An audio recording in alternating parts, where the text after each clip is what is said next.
Bike కొనేటప్పుడు petrol consumption ఎంత వస్తుంది, లేదా అంటే ఎలక్ట్రికల్ వెహికల్ తీసుకుంటే మనకు బాగా కలిసి వస్తుందా లేదా అని చెప్పి ఆచితూచి అడిగేసి మరి ఈ బైక్ కొంటున్నారు. అందులో ఈ మధ్యనంతా ఈవీ యుగంలో ప్రతి ఒక్కరు ఈవీ వెహికల్ కొన్నాం, మనకు పెట్రోల్ ఖర్చు తగ్గుతుందని చెప్పి ఆశపడి ఎంతో చాలా దూర ప్రాంతంలో మా వైఫ్ వెళ్తున్నప్పుడు ఇది ఇష్యూ అయితే వచ్చింది. అక్కడ ఆగిపోవడంతో షోరూమ్కి ఫోన్ చేస్తే సరైన రెస్పాండ్ లేకపోవడం, అలాగే ఏదో విధంగా షోరూమ్ తీసుకొస్తే దాన్ని పక్కన పెట్టి అసలు రిపేర్ చేయకుండా చాలా టెక్నికల్ ప్రాబ్లమ్స్ అయితే ఫేస్ చేస్తామని చెప్పి కస్టమర్ నాయుడు గారు ఉన్నారు మనతో. అసలు నాయుడు గారు ఏ ప్రాబ్లం ఫేస్ చేస్తారో, ఎందుకు అసలు ఈరోజు విరక్తి చెంది షోరూంకి అయితే తాళం వేయడం అయితే జరిగింది. అసలు ఈ కస్టమర్ నాయుడు గారిని అడిగి తెలుసుకుందాం. నాయుడు గారు చెప్పండి, ఏం ప్రాబ్లం ఫేస్ చేస్తారు మీరు ఈ ఓలా బైక్తో? బండి ఫుల్ ఛార్జింగ్ పెట్టి అక్టోబర్లో బయటకు వెళ్ళింది కొన్న తర్వాత. అంటే చాలాసార్లు తిరిగిన తర్వాత వెళ్ళి సడన్గా మనం ఒక దగ్గర పార్క్ చేసి లోపలికి వెళ్ళి పని చూసుకొని బయటకు వచ్చిన తర్వాత బండి స్టార్ట్ చేస్తే అవ్వలేదు. ఈవెన్ డిస్ప్లే కూడా అవ్వలేదు, పవర్ ఆన్ కూడా అవ్వలేదు. సరే కలిసి ఓలాకి చేసాము. ఓలాకి చేస్తే వాళ్ళేమో ఆర్ఏసీ ఏదో బుక్ చేసుకోమన్నారు, దానికి ఏదో 3000 రూపాయలు ఖర్చు అవుతుందని చెప్పారు. సరే 2 డేస్ తర్వాత నా సొంత 4-వీలర్లో ఒక క్యాంపర్లో వేసి వెనక కట్టి తీసుకొస్తే ఇది స్లాట్ బుక్ చేసి, స్లాట్ సిస్టమ్ ఉంది ఇక్కడ, స్లాట్ బుక్ చేసి తీసుకొస్తే ఇక్కడ మేము తీసుకోము, సో మీరు గోపాలపట్నం తీసుకురావాలన్నారు. అదేంటి స్లాట్ ప్రకారం ఎక్కడ కదా ఉండాలి, ఇక్కడ ఎందుకు తీసుకోరంటే ఆ మేనేజర్ మాకు యాక్చువల్గా తిట్టడం చేయడం జరిగింది. నీకు నచ్చితే బండి ఇవ్వు, లేకపోతే లేదు ఇక్కడ, అంతే తప్ప గోపాలపట్నంలో తప్ప ఇంకెక్కడ మేము సర్వీస్ చేయమని చెప్పడం జరిగింది. ప్రాపర్ రెస్పాన్స్ లేదు.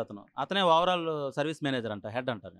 సో ఆయనతో ఆ రోజు కొంత వాగ్వాదం జరిగిన తర్వాత వాళ్ళు బండి తీసుకోవడం జరిగింది. సరే సర్వీస్ కోసం తీసుకున్నారు. ఇక్కడ జరిగిన సంభాషణ అంతా నేను ఓలా సపోర్ట్కి మెయిల్ రాశాను. దగ్గర 10 సార్లు మెయిల్స్ రాసినా వాళ్ళ రెస్పాన్సెస్ సరిగా లేవు. రెస్పాన్స్ సరిగా లేకపోతే ఆఖరికి మనం ఎలా కొనుక్కున్నాం వాడుకోవాలని చెప్పి ఉద్దేశంతో నేను వచ్చి బండి తీసుకోవడానికి వచ్చాను. వెళ్ళాను. తీసుకున్న దగ్గర నుంచి ఎప్పుడు ఎక్కడ ఆగిపోద్దో తెలియదు, ఎప్పుడు లైట్స్ వెలిగేస్తాయో తెలియదు. ఒక సిగ్నల్ పాయింట్ దగ్గరికి వెళ్తే అక్కడ ఆగిపోతుంది, మళ్ళీ పికప్ అవడానికి టైం పడుతుంది. సో అందుకని మళ్ళీ స్లాట్ బుక్ చేసి తీసుకొస్తే అదే మేనేజరు మళ్ళీ అక్కడికే తెమ్మంటాడు, స్లాట్ మాత్రం ఇక్కడే చూపించింది. సో ఇంకా ఇన్నిసార్లు చేసిన తర్వాత కూడా వాళ్ళ రెస్పాన్సెస్ పెర్ఫార్మెన్స్ లేకపోవడంతో దొండపతి నేను వచ్చింది విశాలాక్షి నగర్ నుంచి. సో ఇంకా అక్కడ రావాలి. ఇంకోటి ఏంటంటే దీనికి సర్టెన్ పీరియడ్, ఇంత కిలోమీటర్లు దాటితే ఛార్జింగ్ అయిపోతే అయిపోయినట్టే. ఇంకా అక్కడ ఛార్జింగ్ పెట్టుకుంటే 5 hours మళ్ళీ నించోవాలి. సో ఆ కండిషన్ ఎక్కడ పెద్ద ఛార్జింగ్ పాయింట్స్ లేవు. ఇక్కడికి వచ్చి రెస్పాన్స్ లేదు. మొన్న పంపించాను కుర్రోడిని, 3 గంటలు ఉన్నాం, ఎటువంటి రెస్పాన్స్ లేదు. మళ్ళీ ఈరోజు వచ్చాం. ఆ రెస్పాన్స్ లేకపోతే ఇంకా ఇక్కడే కొన్నాం కాబట్టి నా బండి డిఫీట్ ఉంది, మీరు తీసేసుకోండి, లేదా మీరు నాకు సొల్యూషన్ అని తీసుకురానంటే లేదు, ఎటువంటి సొల్యూషన్ ఇవ్వకపోవడంతో నేను గేటుకి తాళం వేయాల్సి వచ్చింది. అంటే ప్రధానంగా మీరైతే వెక్స్ అయిపోయి ఉన్నారు. మీ బండి మీ ఓలా ఈవీ కొని మీరు వెక్స్ అయిపోయి ఉన్నారు కాబట్టి ఈరోజు తాళం వేశారు షోరూమ్కి. 100% Ola is not suitable for the families or anyone. ఎందుకంటే దానికి ఒక ప్రాపర్గా మనకి వర్కింగ్ కండిషన్, ఈరోజు మనం ఏదైతే ఒక మోటార్ ఫీల్డ్కి అనుగుణంగా ఇదే ఉన్నామో మనం ఆ రకంగా దీంతో ఎంజాయ్మెంట్ మనం చేయలేము. అసలు మూవ్మెంట్ కూడా సరిగా జరగదు. ఇది ఎప్పుడైనా ఆగిపోతే సడన్గా మనం ఇబ్బంది పడతాం. ఒకసారి హ్యాండిల్ లాక్ అయిపోతే తోసుకొని వెళ్ళడానికి కూడా అవకాశం ఉండదు. ఇది అంటే ప్రధానంగా ఒక కస్టమర్ అయితే ఈ విధంగా చెప్తున్నారు, మనతో పాటు వేరే కస్టమర్ ఉన్నారు. చెప్పండి, మీ ప్రాబ్లం ఏంటి అసలు ఓలాతో? యాక్చువల్గా బండి వచ్చి 5 నెలల్లో తీసుకున్నానండి. 5 నెలల్లో తీసుకున్నాను. అది యాక్చువల్గా ఫస్ట్ డే రోజే యాక్చువల్గా మాది కొంచెం సెల్లర్ అనమాట, కొంచెం సిగ్నల్ ఉండదు, ఏముండదు సరిగ్గా. ఆ ఏరియాలో బండి పెట్టాను. ఏంటంటే అందరికీ ఎక్స్పీరియన్స్ చేస్తున్నారో లేదో తెలియదు, కానీ బండి స్టార్ట్ చేసినప్పుడు ఏంటంటే బాగానే స్టార్ట్ అవుతుంది. కొంచెం ముందుకెళ్ళి మా సెల్లర్లో డిగ్ అనేసి ఒక సౌండ్ వస్తుందండి, బండి కదలదండి. మళ్ళీ అప్పుడు అతనికి కాల్ చేశాను, వినోద్ అనేసి ఇక్కడ అతను ఉన్నారు ఇక్కడ, అతనికి కాల్ చేశాను. అతనికి కాల్ చేస్తే చెప్పారు రీస్టార్ట్ చేయమని. సర్లేండి, సర్లే ఒకసారే కదా అనుకొని నేను అనుకున్నానండి. అది మొదలండి. ఎక్కడికైనా వెళ్ళాలని అంటే ఒక పావు గంట ముందు బయలుదేరాలండి. ఎందుకంటే భయం, బండి మీద భయం.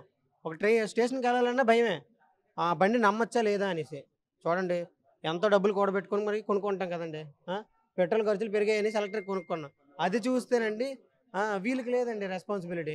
అన్ని ఫీచర్స్ బాగున్నాయి అనేసి తీసుకున్నానండి బండి చూస్తే. ఆ రోజు నుంచి మొదలండి, ఫస్ట్ డే మీకు చెప్తున్నాను కదా, నిజంగా చెప్తున్నాను, ఫస్ట్ డే నుంచి అదే కంప్లైంట్. ఇప్పుడు లేటెస్ట్గా ఏంటంటే బండి ఈయన చెప్పారు కదా కృష్ణరాజు గారు, నాయుడు గారు, ట్రాఫిక్లోకి వెళ్ళినప్పుడు అండి బండి ఆటోమేటిక్గా అయిపోతుంటుందండి స్టార్టింగ్లో. మళ్ళీ వీళ్ళకి తీసుకుని వస్తే అది రెక్టిఫై చేశారు. తర్వాత మళ్ళీ కొత్త ప్రాబ్లం అండి, ప్రాబ్లం తర్వాత ప్రాబ్లం. ఈ లేటెస్ట్గా ఏంటంటే బండి ఒక అప్డేట్ వచ్చిందండి, అప్డేట్ ఆటోమేటిక్గా అయిపోతుంది బండి. అప్డేట్ అయిన తర్వాత ఏమైంది, బండి స్క్రీన్ ఆగిపోయిందండి. బండి స్క్రీన్ ఆగిపోయింది అనేసి నా సొంత డబ్బులు పెట్టుకొని నేను తెచ్చుకున్నానండి ఒక ఆటో. అప్పటికి ప్రైమ్ మెంబర్షిప్ అలాంటిది ఏం కొనుక్కోలేదు. ఇలాగ నాకు కూడా వీళ్ళు చెప్పలేదు 5,000 కిలోమీటర్లు మేమే తీసుకుని వస్తామని అలాంటివి ఏం చెప్పలేదు. అయితే నా డబ్బులతో పెట్టుకొని నేను తీసుకుని వచ్చానండి ఫస్ట్ టైం. రెండోసారి కూడా మొదటిసారి పంపించారు. నేను అడిగినప్పుడు ఏమండి ఇలాగ అయిపోతుంది ఏమండి ఏదైనా మొత్తానికి అయితే సఫర్ అవుతున్నారు మీరు బండి తీసుకోవడం. చాలా సఫర్ అవుతున్నానండి. ఆల్రెడీ ఒకే కంప్లైంట్తో 3 సార్లు తీసుకొని వచ్చాను. మళ్ళీ అదే కంప్లైంట్తో మళ్ళీ తీసుకొని వస్తున్నారు. లేటెస్ట్గా 4000 పెట్టేసి ఒక మెంబర్షిప్ కొన్నానండి. ప్రైమ్ మెంబర్షిప్ అనేసి ఒక మెంబర్షిప్ కొన్నాను. అయితే వీళ్ళేం చేశారు, ఆ మెంబర్షిప్ కొన్నప్పుడు కొంచెం మినిమం రెస్పాన్సిబిలిటీ ఉండాలి కదండి నార్మల్ కస్టమర్స్కి. పోన్లే ప్రైమ్ అనేసి కాకపోతే ఆ ఇచ్చిన డబ్బులకి వాళ్ళు ఇవ్వాల్సిన సర్వీస్ మాత్రం ఇవ్వట్లేదండి. Not satisfied. అస్సలు సాటిస్ఫైడ్ కాదండి. కస్టమర్ కేర్కి 4 సార్లు కాల్ చేశా, వాళ్ళు కనీసం రావట్లేదు అసలు. లాస్ట్లో ఒక్కొక్కసారి వచ్చారు. నెల అయ్యిందండి మెంబర్షిప్ కొనేసి. నవంబర్లో కొన్నాను, నవంబర్ ఎండ్లో వచ్చారండి బండి తీసుకుని వెళ్ళడానికి. తీసుకుని వెళ్ళారు, చేశారు. మళ్ళీ ఇప్పుడు చూడాలి, ఇంకా బ్లూటూత్ స్పీకర్లు అలాగే పని చేయట్లేదండి ఎప్పుడులాగే. ఇది ప్రధానంగా మనం చూసుకోవచ్చు. ఏదేమైనా ఈ ఓలా బైక్ కొని అయితే మేమైతే సాటిస్ఫాక్షన్ అయితే లేము, మేము చాలా ఇబ్బంది అయితే పడుతున్నాం అని చెప్పి కస్టమర్లు అయితే తెలియజేస్తున్నారు.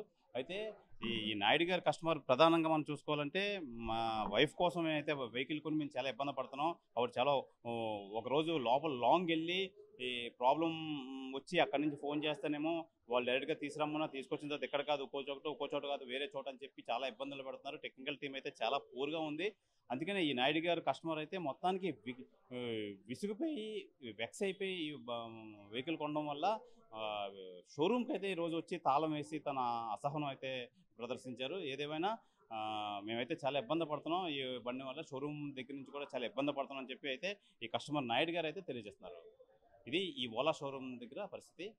శివరామకృష్ణ టీవీ విశాఖపట్నం నుంచి. మరిన్ని వీడియోస్ కోసం ఛానల్ ని సబ్స్క్రైబ్ చేయండి. లేటెస్ట్ అప్డేట్స్ కోసం వాట్సాప్ ఛానల్ ని ఫాలో అవ్వండి. ఆ లింక్ డిస్క్రిప్షన్ లో ఉంది.